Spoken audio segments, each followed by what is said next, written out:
So, welcome to the symposium. I'd like to thank the people who've helped to organize it: Simon, Liz, Rachel, and John. We're around today if you have any questions or if you need any help with anything. So welcome to Royal Holloway University. This is apparently one of the most haunted universities in the UK. Rachel has a lot of stories about kind of campus hauntings. We've heard today that there's a painting that drives people crazy. So it's quite a fitting kind of context for today's and tomorrow's talks. We, as an organizing committee, came together because of our joint research interests. All of us have some sort of interest in engaging with other forms of intelligence, ones which are more dispersed, relational, embedded in landscape or in systems like technology, or in my case, kind of symbolic systems. This is kind of coming at a moment in the academy where there's a general trend towards returning agency to kind of beyond human entities, hence the name of the symposium.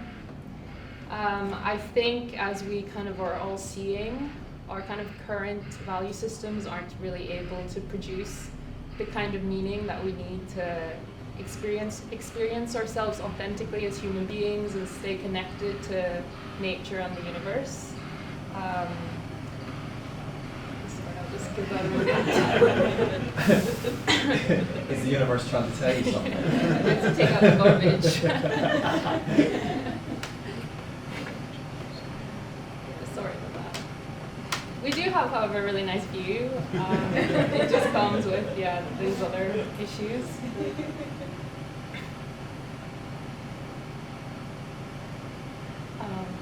Okay, so I'll just continue. So it seems like our kind of current system, our prevailing culture, tries to disappear these really important questions about what does it actually mean to be a human being. And I think it tries to disappear that by distracting us with some quite trivial things, which end up in this repressed zone of garbage, like in landfill, in the ocean, even in outer space. But I think as we're all experiencing now, the repressed always returns. And so I'm sensing there's a kind of general psychic alarm because I think we're all now having to contend with basically our garbage, cultural garbage and actual garbage.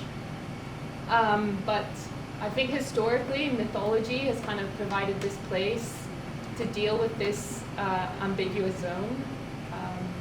And I think today that we'll hear a little bit about that in the presentation on Nature, Intoxication, and Pan by Gyrus.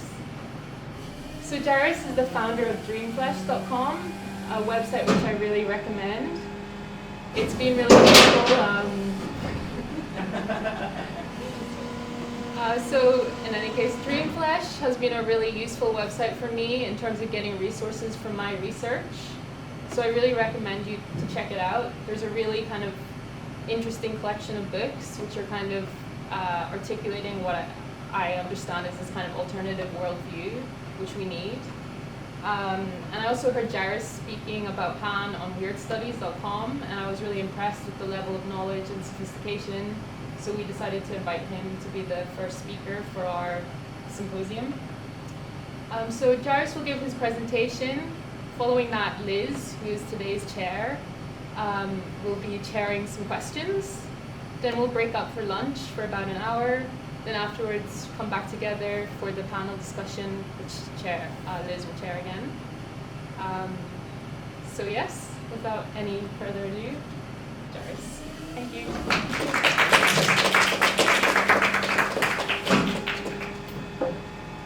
Thank you. Do we want to give it? Let me just check.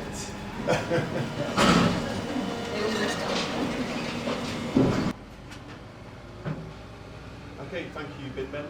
Thank you for coming. Thanks to Rachel and everyone involved for inviting me to speak. It's a real pleasure to be here. I've got loads to cover, so I'm going to dive straight in. My invitation to speak here today came just as I was planning to move back to London after 2 years in the countryside. I left for the rolling downs of Wiltshire at the beginning of 2020, a move which ended up coinciding with the onset of the pandemic. I landed in the Vale of Pewsey just 3 days before the start of the first lockdown. Many things factored into my decision to move to Wiltshire in the first place 2 years ago. Perhaps the deepest motivation was that a middle-aged shift from the city to the countryside seemed to fit with my sense of life narrative. I grew up on a farm, and for most of my city-dwelling years, I've identified as pagan and relished countryside retreats. Wiltshire seemed a natural choice, since the magical landscape of Avebury, just a 10-minute drive from Pewsey, had been my favourite place of pilgrimage for 25 years.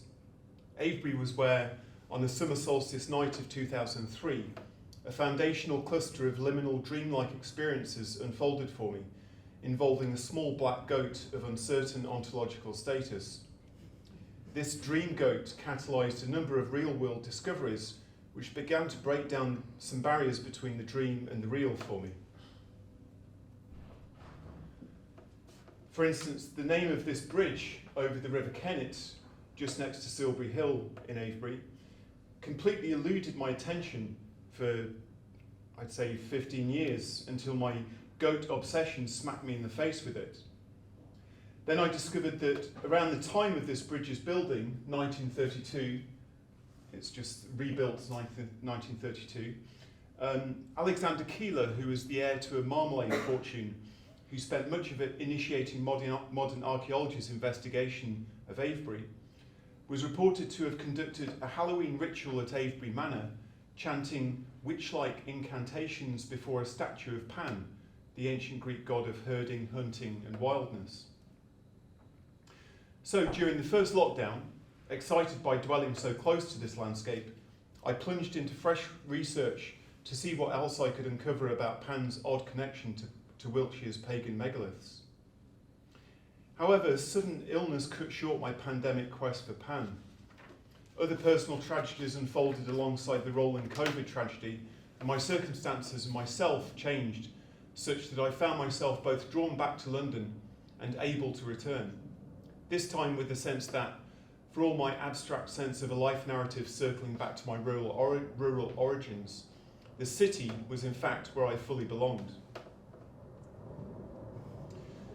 This unexpected yet fateful return to urban sprawl has been rubbing insistently against my personal investment in the image of Pan, given his seemingly definitive mythical association with nature, wilderness, and the non-human. And this rubbing has chimed with my reading of David Graeber and David Wengrow's recent anthropological smash hit, The Dawn of Everything. I have problems with this book's polemic, but the way it pushes the notion of city dwelling further into the past than ever before, upsetting our habitual image of our deep past in small social groups, has fueled my current appetite for questioning ideas of nature versus civilization and artifice, human versus non-human, all darkly refracted through an increasingly protean image of Pan. So my title today is of course a riff on the Philip K. Dick story behind the film Blade Runner, Do Androids Dream of Electric Sheep? The question mark at the end appeals to me because my research is ongoing, perpetually opening into more questions. Spoiler alert, I will not be able to say whether or not Pan watches over electric goats. I wanted to discuss artificial intelligence, animism, and animals, but in the end, other issues crowded these out.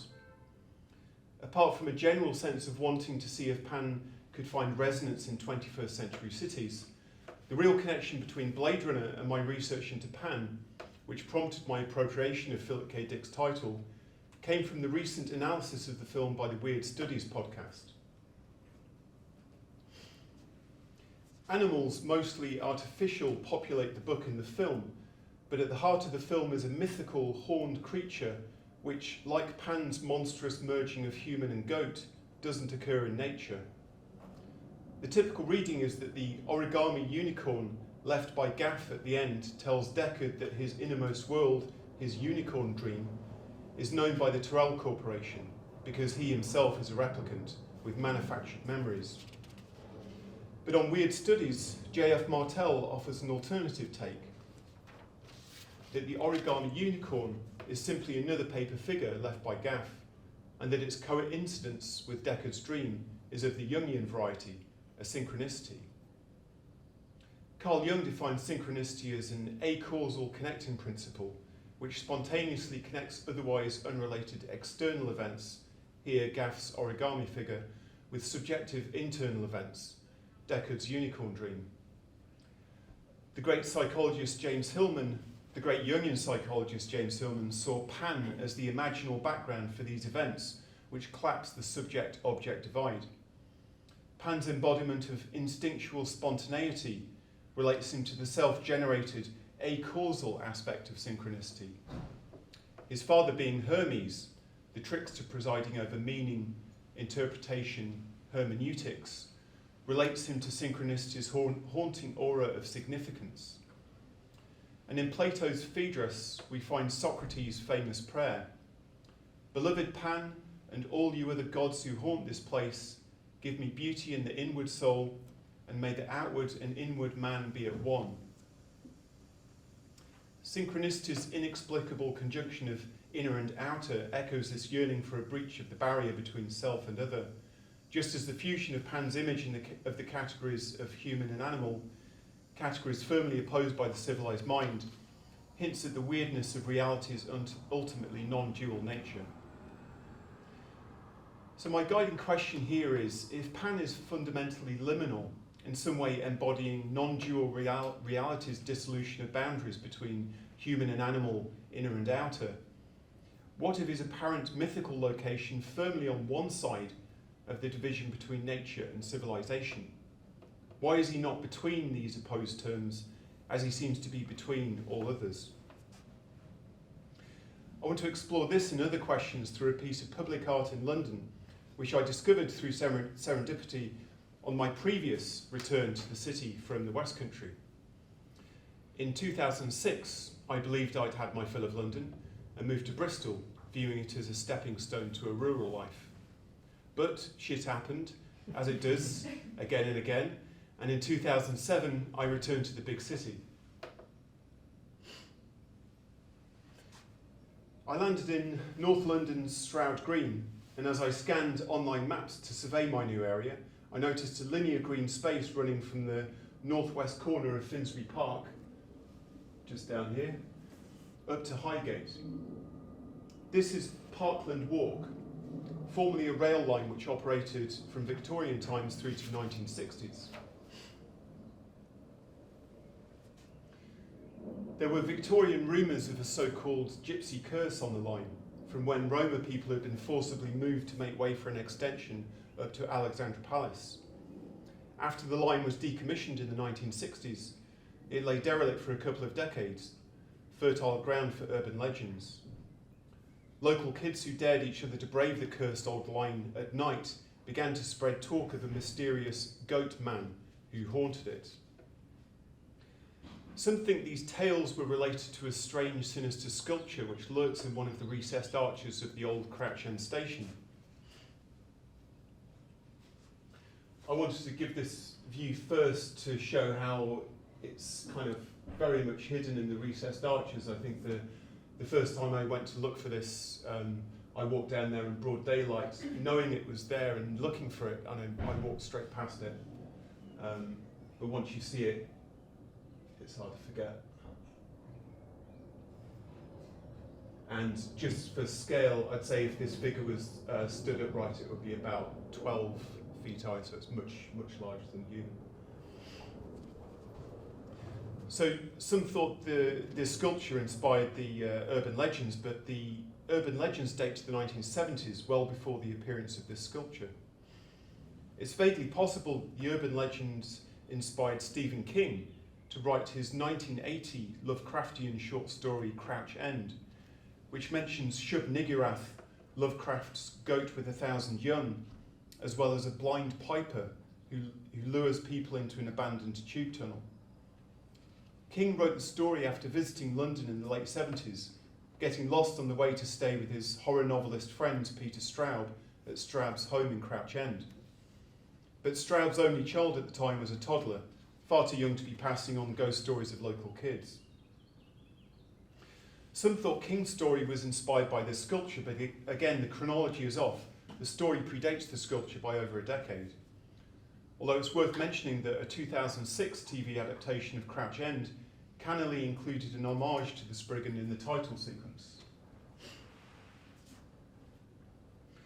Some thought the sculpture was inspired by the King's story, but when I interviewed the artist who made the sculpture, Marilyn Collins, I discovered she knew nothing of King's Crouch End, nor of the urban legends. If you're bewildered by all these unconnected connections, by the omnidirectional ambivalence around which thing inspired which other thing, well, welcome to the wild, spontaneous world of Pan. Even though this Spriggan sculpture isn't overtly connected to Pan, the head is foliated rather than horned, perhaps owing more to the Green Man. It's clear that it functions as a kind of catalytic focal point for a singular constellation of Pan-related phenomena. If meaningful happenstances like this are the work of Pan, then the sheer density and intensity of cities, the connections and encounters they facilitate, are our first sign that Pan may not be completely alien to urban life. Marilyn Collins created the sculpture in 1993, commissioned by the Crouch Hill Community Centre to mark the local passion for nature, which had blossomed in the wake of a talk in Crouch End by the permaculture originator Bill Mollison and the establishment of the UK's first permaculture course in the area. Collins took the name Spriggan from Cornish folklore, purely on aesthetic grounds. The sculpture's inspiration, though, reaches back to the artist's own youthful misadventures in the suburbs of the 1960s, experimenting with one of that era's more dubious psychoactive substances, cough syrup. She hallucinated many entities during these experiences, including this large figure which became the Spriggan. She couldn't tell if it was a he or a she, but she had the vivid sense that it wanted to communicate something. I've no idea what, Collins told me. It seems that the psychedelic ingredient in the cough syrup Collins used may well have been DXM, one of the darker members of a shady family of psychedelics known as dissociatives. Better known members include the anesthetics PCP and ketamine. All three of these medical compounds, which have gained dubious reputations for recreational use, are children of the 20th century pharmaceutical industry. Nature has its own shady family of psychoactives, the deliriants, which includes such plants as datura and deadly nightshade. Like dissociatives, also linked to disturbing disorientations of consciousness and very real physical dangers. Deliriants have deep folkloric associations with witchcraft and sorcery in both the old and new worlds. An association between deliriants and Pan seems plausible given their mutual connection with the lore of European witchcraft. However, since Collins told me of her Spriggan's origins in cough syrup, associations between Pan and the artificial dissociatives have crowded into my world. Despite his association with nature, perhaps Pan, like the sly little foxes that thrive in our urban areas, has little trouble adapting to synthetic contexts. Considering this makes me wonder about the division between nature and civilization. Surely this is a civilized division, something not recognised in the same way, or not recognised at all, by nature itself. Ketamine is currently showing great promise in the treatment of PTSD, and there's a cluster of connections between trauma and Pan, which I don't have time to go into here. I will say that personally, as is the case for many people who have some experience of trauma, the main symptom I've dealt with has been panic attacks. And of course, we get this very word panic from Pan himself. In ancient Greece, the suspected locus of these sudden attacks of terror was out there, unnerving rustles in the dark forest, or the apparent sound of enemy soldiers approaching. But forces beyond our human control also exist in here, in the body, in the rushing blood and the pumping heart. Managing panic attacks is a process of becoming more closely acquainted with and tolerant of the instinctual energies that trauma has locked up inside us, manifesting in our body's own unnerving autonomy. It may seem odd that dissociative psychedelics like ketamine might help with PTSD, when one of the primary features of PTSD symptomatology is dissociation. But I doubt that such an apparent paradox would have been a surprise to the ancient Greeks, whose word pharmakon meant both cure and poison. Interestingly, the word also refers to the ritual of the scapegoat. Despite being a mere 60 years old, ketamine relates to ancient medical dialectics in which wounding and healing, symptoms and remedies are intertwined. Pan is implicated here as the bringer of terror who also cares and heals. And it's worth mentioning another ancient aspect of Pan which this odd conjunction with dissociatives has foregrounded for me. When I think of Pan, I think of immediacy, embodiment, the too close proximity of musky hair. Dissociatives imply disembodiment and distance. Ketamine, after all, is a common anaesthetic at higher doses. And while its lower dose psychedelic effects can be surprisingly sensuous, the cushioning anaesthetic aspect is always there, and one can find oneself observing one's own bodily behaviour as if from afar. Used wisely, this detachment can allow one to observe and carefully approach the otherwise overwhelming energies of trauma. But what has distance and observation to do with Pan? In his book Pan and the Nightmare, James Hillman writes, quote, "Pan appears in the representations of art again and again as an observer. There he stands, or sits, or leans, or crouches amidst events in which he does not participate, but where he is instead a subjective factor of vital attention. Pan the observer is shown as most strikingly in those images of him with his hand raised to his forehead, gazing into the distance. Pan the far-seeing, the sharp-eyed, the herdsman above the herd, on guard, watching." End quote. Perhaps we've forgotten that while we rightly associate Pan with animality, he's only half goat. He's the herder, caring for the herd, but not of the herd. As such, his place is as much up in the crags, looking down with a watchful eye, as it is frolicking in the valley. Another connection between the Spriggan, Pan and dissociatives popped up soon after I interviewed Marilyn Collins in 2007. After she told me about the cough syrup, I randomly decided to type DXM and goat into a web search and got a very surprising hit. I found a website from the late 90s at goatman.com where DXM was lauded as the substance which, quote, brings one spiritually closer to Goatman more effectively than any other, end quote. Perhaps by now it goes without saying that the site's creators didn't seem to be aware of Collins and as Spriggan, nor was Collins aware of the website.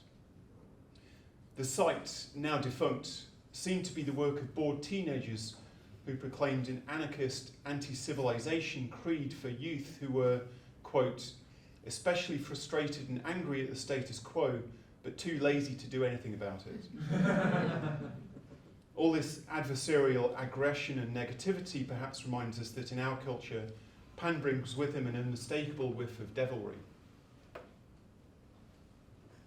Pan's horned animality is widely believed to have fed into the Christian image of the devil.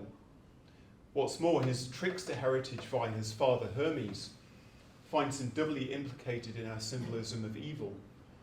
Hermes, like many trickster figures, is found at the crossroads.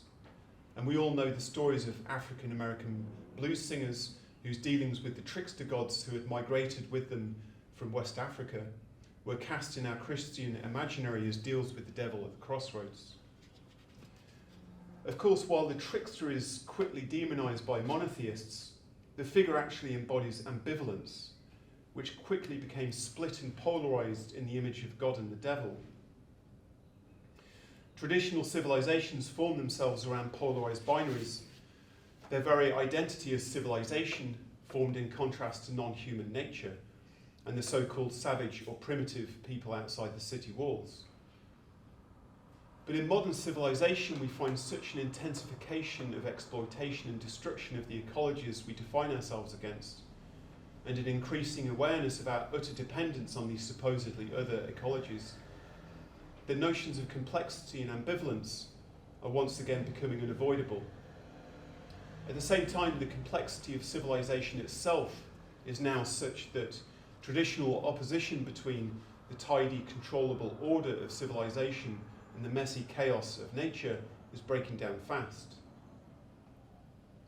After recognising the tricksiness of Pan in connection with dissociatives, with their great promise for healing and their great potential for misuse, after noting the pharmacon's intertwining of poison and remedy, it's time to turn to the mythical figure which might help us further depolarise our civilization versus nature binary, the figure of the trickster.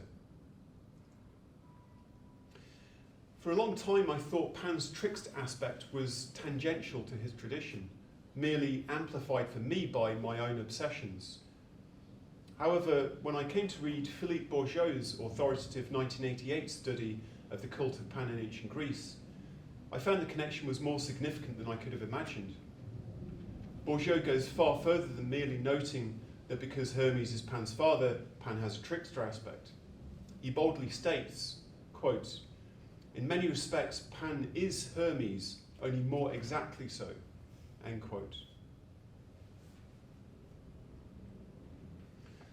The cults of Pan and Hermes are both thought to have originated in Arcadia, that excessively romanticised realm which was a very real part of the ancient Greek world, even though it was peripheral to the world of the polis.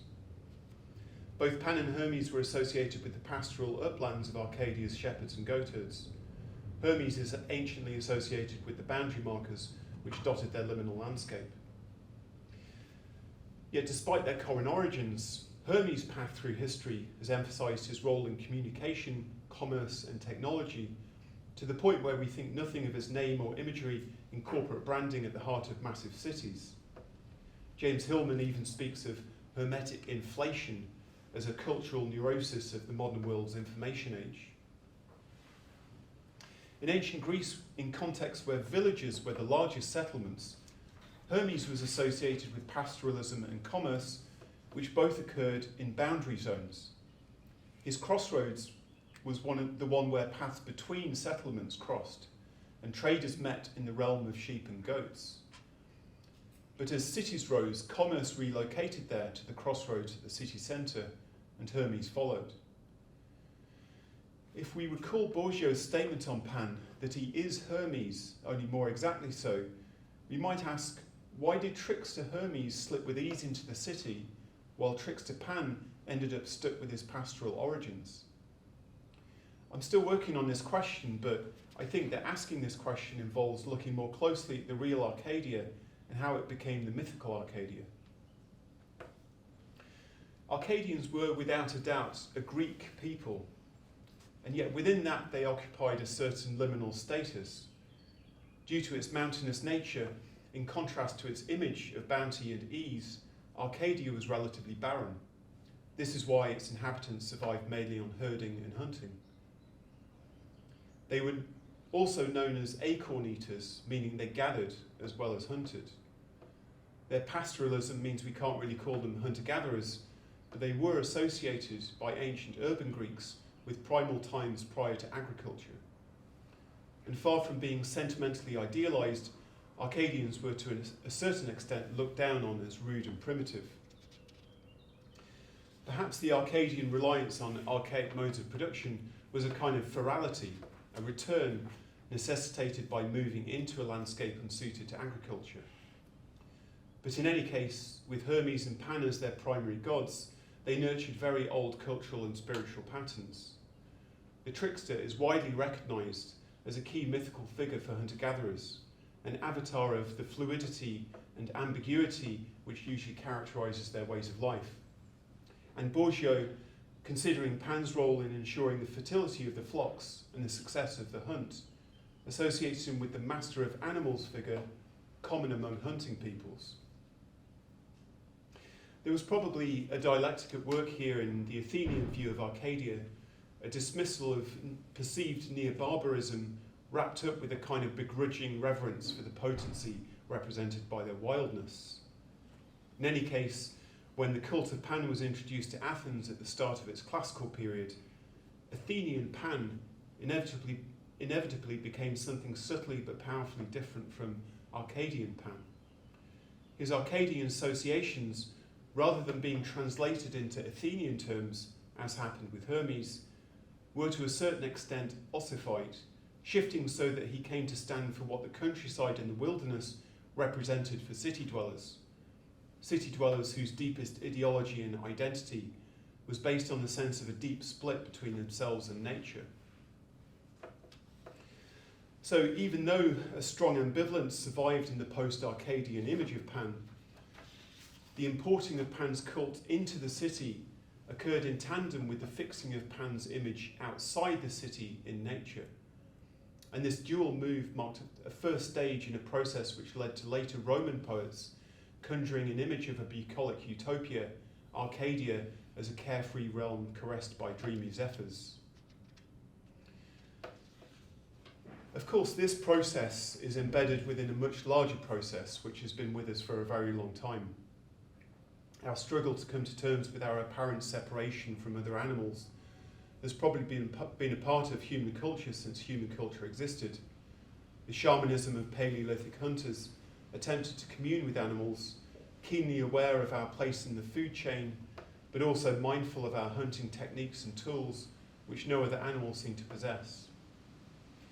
And while the rise of agriculture didn't signal the complete end of this world, and was highly complex in its effects on human society and psychology, surely we're justified in seeing this shift as a deeply significant reconfiguration of our relationship to nature. Indeed, Timothy Morton has been arguing in his work over the past 15 years that the rise of agriculture actually saw the invention of our concept of nature. I've always been wary of this move. On the one hand, dismissing nature as a concept which falsely separates us from the rest of the living world can play straight into the hands of those who would naturalize the destructive aspects of civilization.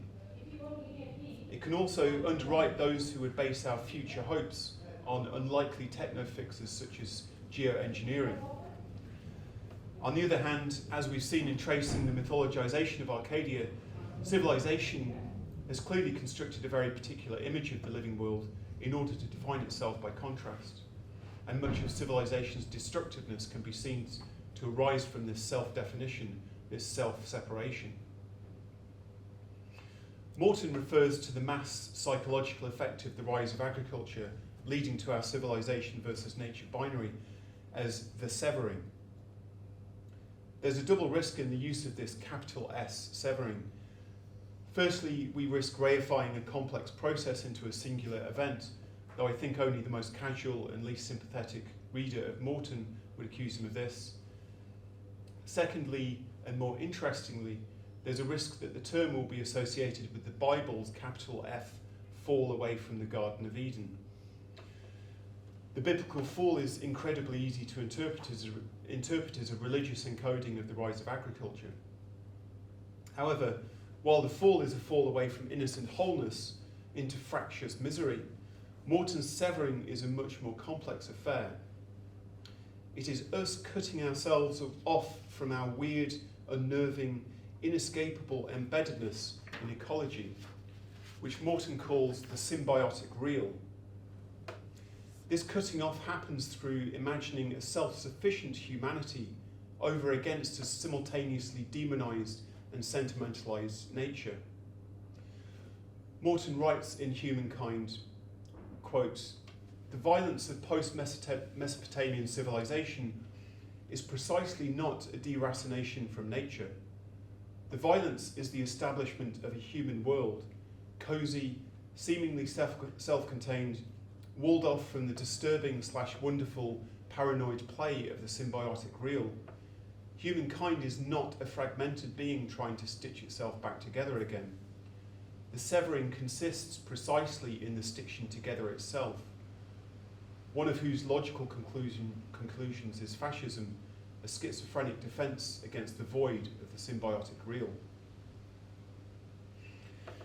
If we return now to the question of why Pan the trickster remains stuck with his pastoral origins while Hermes the trickster moved just as happily into the city, we might offer the tentative suggestion that Pan's image was rallied to support this severing.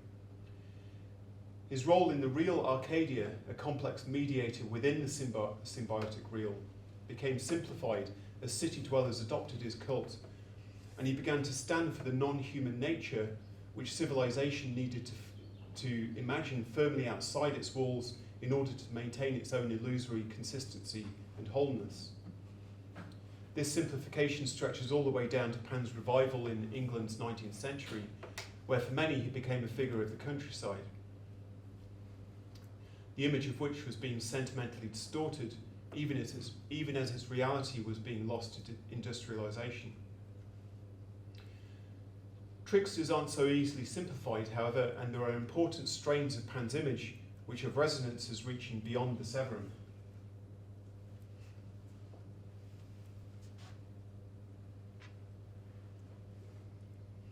This is a rendition by my friend Natalie of 19th century French occultist Eliphas Levy's famous sabbatic goat or Baphomet.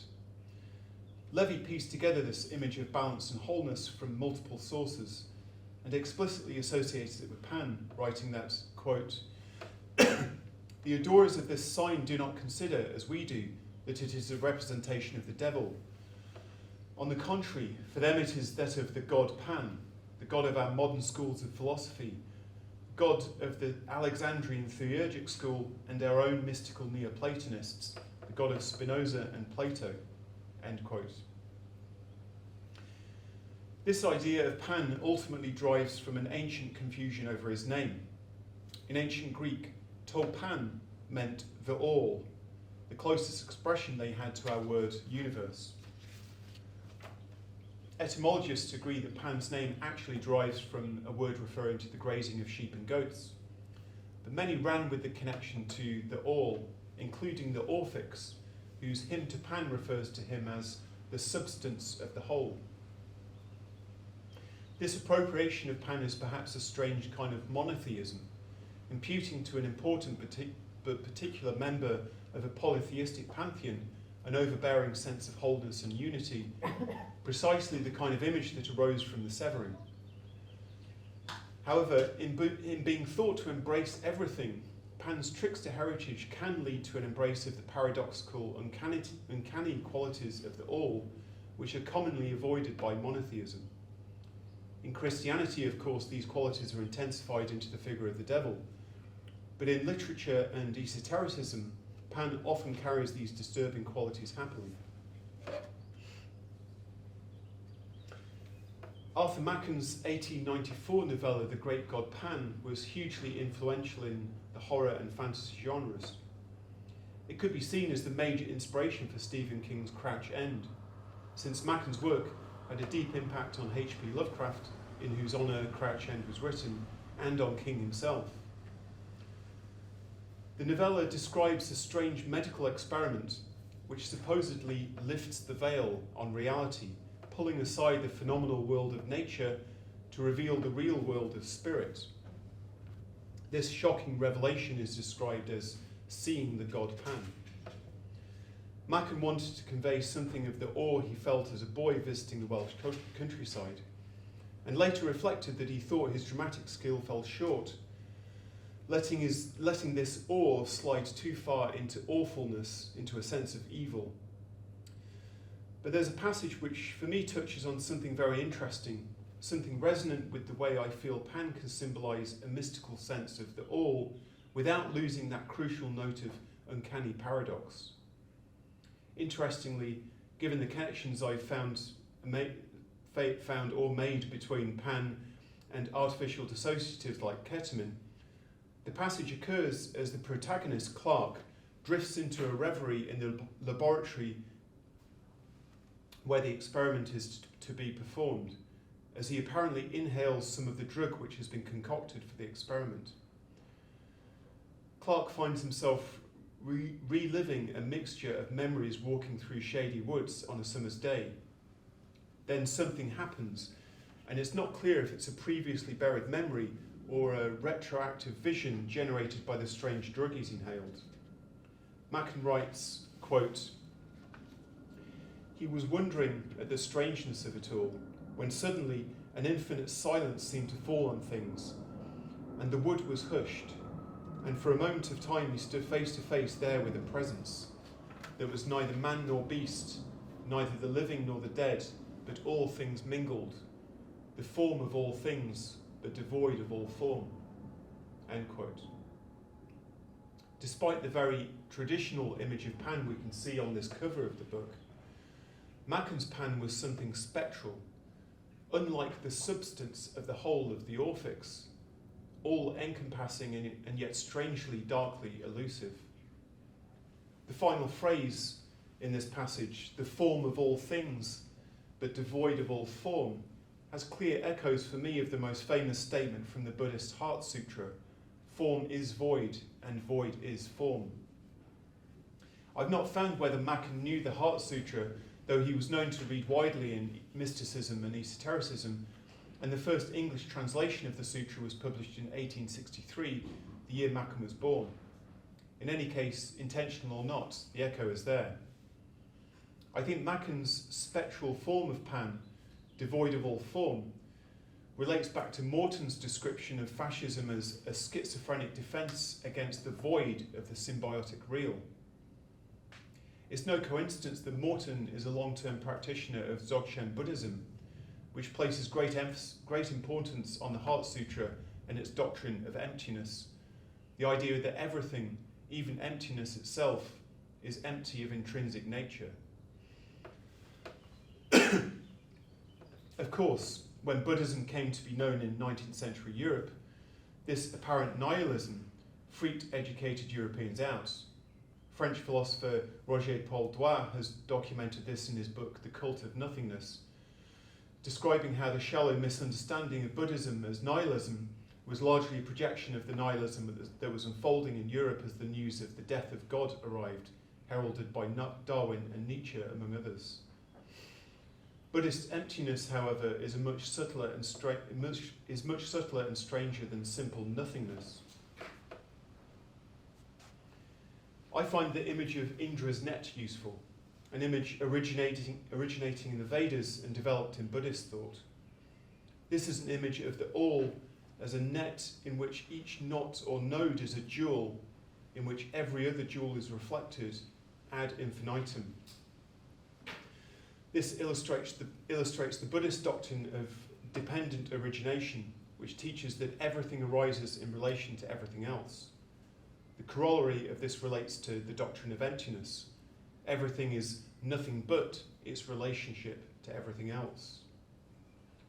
Western takes on Buddhism, when they're not echo in the 19th century by decrying it as a cult of nothingness, often smudge it together with other Oriental religious thought and popular understandings of mysticism in general, as proclaiming a path to some blissful realm of completion and wholeness. But as Morton says in relation to our severing from the symbiotic real, we are not alienated from wholeness. We are alienated from the weird, intertwined incompleteness of ecological relations, where the metaphysical reality described by Indra's net and the Heart Sutra is exemplified with exuberance. All species are simultaneously themselves and not themselves, all related to each other through their being perforated, full of holes, empty, in fact, and defined by nothing other than their relationships to everything else. This is why Morton describes his symbiotic real as a void. Living ecologies are merely the most vivid instance of the continuum of emptiness which defines reality itself. In his spectral presence, both form and void, Macon's Pan might be seen to capture something of this strange vision of reality, which Buddhism formulates with such elegance and compassion. And I think that the horror element of Macon's Pan, while it dominates here to the exclusion of Pan's caring and healing aspects, should not be minimised. More than representing some simply terrifying aspect of reality, I think much of the horror is a function of our antagonistic modern relationship, our agricultural relationship, to the reality that the severing cuts us away from, the inherently ambivalent reality of inescapable symbiosis with everything else. The logistical difficulties that we collectively face averting and adapting to the ecological crisis are terrifying enough. Infusing this terror is the ongoing trauma of the severing, of our retreat into a delusional sense of self-containment as humans. What we see around us now is the result of this retreat, a stark confrontation with our complete exposure to Earth's ecologies. This has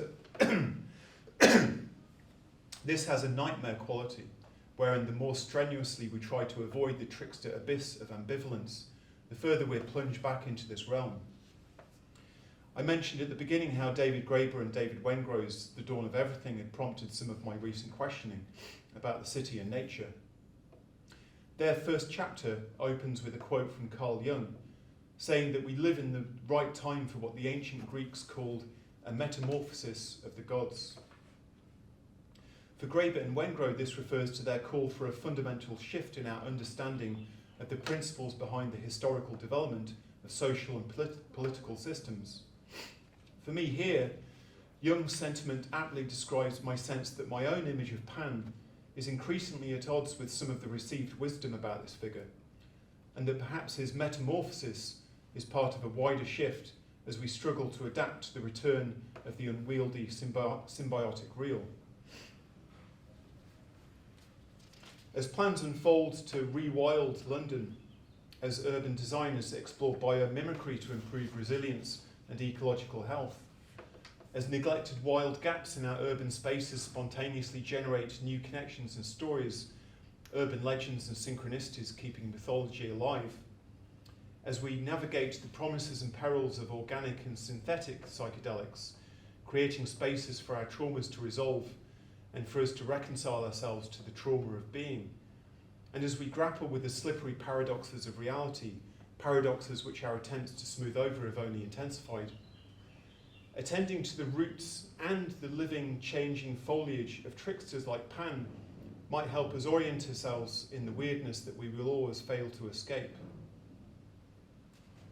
And for those who, like me, find their home in the city, let us remember that while nothing can substitute a walk through a silent forest, imagination is ultimately the key to what we really seek. Imagination is nature's unruly presence within ourselves, from the rampant imagined terrors of the panic attack to the careful crafting of images and stories in art.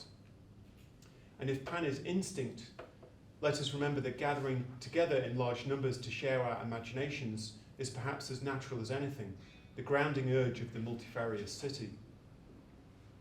And as Arthur Machen wrote in his autobiography, it is utterly true that he who cannot find wonder, mystery, awe, the sense of a new world and an undiscovered realm in the places by the Gray's Inn Road will never find those secrets elsewhere, not in the heart of Africa, not in the fabled hidden cities of Tibet.